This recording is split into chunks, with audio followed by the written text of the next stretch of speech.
I'm 81 years old now, and I don't have the kind of time left that lets a man lie to himself. The house creaks louder than your thoughts, and there's nothing left to distract you from the truth.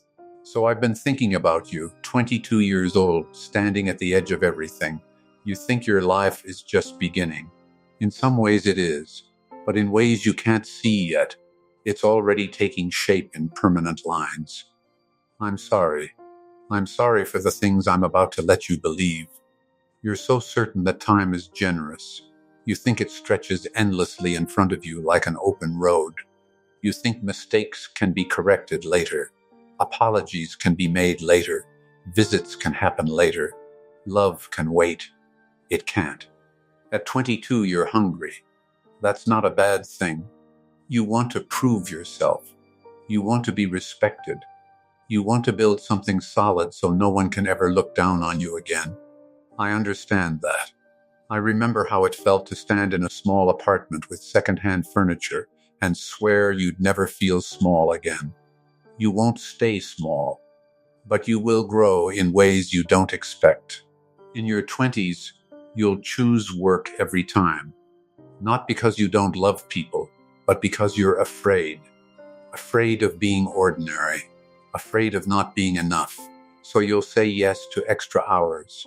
You'll move cities for promotions.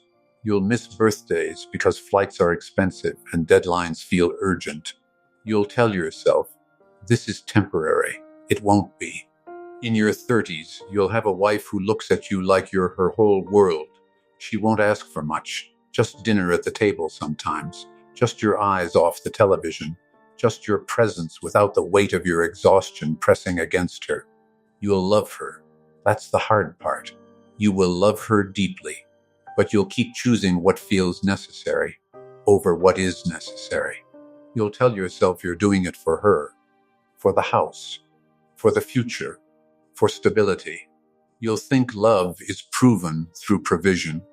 You won't notice that she needs something quieter and simpler, you sitting beside her without checking your watch. There will be nights she falls asleep on the couch, waiting for you to finish just one more thing. You'll carry her to bed, brush the hair from her face, and promise silently that next week will be different. Next week never comes the way you imagine. When your son is born, you'll stand in that hospital room and cry. You'll promise him you'll always be there, and you will believe it. But being there physically and being there fully are not the same thing. You'll hold him as a baby, but as he grows, you'll start measuring your time with him in leftovers. An hour after work, a Saturday morning before errands. You'll miss a school play because a client flew in from Chicago. You'll miss a baseball game because you're closing a deal. He won't yell. He won't accuse you. He'll just look toward the stands, scan the seats, and then nod like he understands. That nod will follow you for the rest of your life. In your 40s, success will finally arrive the way you pictured it. The house with the wide porch. The car that smells like leather instead of dust. The office with your name on the door. You'll walk through that house one evening alone because your wife took your son to visit her sister without you. And you'll feel something strange. It won't be pride. It will be quiet. You'll shake it off. Tell yourself you're tired. Tell yourself this is what you worked for, and it is. But you won't admit that the house echoes more than it should. Your wife will start talking less, not angrily, not dramatically, just less. She'll stop telling you the small stories about her day because she'll learn you're only half listening. You'll nod at the right moments. You'll even respond. But part of you will always be somewhere else. At work, in your head, planning the next move. You won't notice the distance growing because it grows softly, like dust settling, like paint fading. By the time you realize she feels alone beside you, she will have already been alone for years. There won't be a scandal, no betrayal, no screaming fight that shatters plates, just a conversation at the kitchen table where she says she feels invisible. You'll be stunned. You'll want to argue. You'll list everything you've done, everything you've provided. But deep down, you'll know she's right. You were present in body, absent in spirit. She won't leave. Not then. You'll both stay. But something delicate will crack, and no matter how careful you are afterward, it won't seal the same. Your son will grow into a man while you're busy being impressive. He'll become self-sufficient, polite, distant. You'll be proud of him. He'll do well. He won't need much from you. That will feel like success. It isn't. In your 50s, your father will die. You'll stand at his funeral and realize how little you actually knew about him. You'll remember how often he tried to tell you stories, and how often you were too distracted to ask questions. You'll see yourself in that casket, not in death, but in mystery. A man your own child doesn't fully know. That will be the first time the ground shifts beneath you. You'll try, after that. You'll call your son more often. You'll ask him to dinner. But he'll have his own life by then, his own responsibilities. He'll be busy the way you taught him to be. You'll tell yourself that's fair. Your wife will get sick in your early 60s. Nothing dramatic at first, just fatigue. Then appointments. Then words like aggressive and spread. You'll sit in hospital rooms that smell like antiseptic and regret. You'll hold her hand and think about all the evenings you could have sat with her at home instead. All the conversations you rushed. All the times she reached for you and you said, "Not now." Now will be all you have. You'll become the man you should have been decades earlier. Attentive, gentle, present. You'll memorize the lines on her face. You'll listen to every story, even the ones you've heard before. But time doesn't reward late awakenings. It only measures them. When she dies, it won't be dramatic. It will be quiet. A slow slipping away while you sit beside her, whispering apologies she can no longer hear. The house will become unbearably large after that. Her shoes will still sit by the door. Her favorite mug will stay in the cabinet because you won't have the heart to move it. You'll find strands of her hair in a brush months later and sit on the edge of the bed holding it like something sacred. You will have all the time in the world then, and no one to give it to. Your son will visit. He'll be kind. He'll bring groceries. He'll fix things around the house. But he won't linger. He won't know how. You didn't teach him how to linger. You taught him how to achieve. You'll watch him leave and see yourself at 35 in the way he checks his watch before he walks out the door. That will be the moment you understand. Not in theory. Not intellectually. In your bones. Regret doesn't come from failing. It comes from delaying what mattered because you thought you could circle back. You can't circle back. There are dinners that only happen once. There are bedtime stories that only get asked for during a short, fragile window.